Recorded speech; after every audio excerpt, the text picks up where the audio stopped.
जी अस्सलाम वालेकुम हुसैन भाई। वालेकुम सलाम हसन भाई, क्या हाल है आपका? जी अल्हम्दुलिल्लाह ठीक ठाक हो।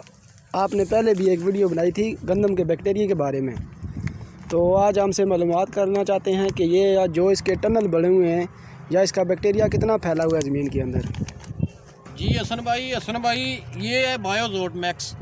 हमने 2 पैकेट ना ये ज़मीन में 2 पैकेट हमने इस्तेमाल किए थे। इस ज़मीन की कुल जो है ना ये तकरीबन 10 कनाल पे ये मुश्तमिल है, और हमने इस पे दो पैकेट हमने बायोजोट इस्तेमाल किया था दौरान बजाई बीज पे लगा कर। अच्छा। और आपको मैंने पहले इसकी बैक्टीरिया के बारे में बता चुका हूँ, और अब आज मैं आपको इसके टिलर के बारे में भी बताता हूँ कि इसके कितने टिलर बन चुके हैं और उसका बैक्टीरिया है वो भी मैं आपको दिखाता हूँ। ये कर्ज है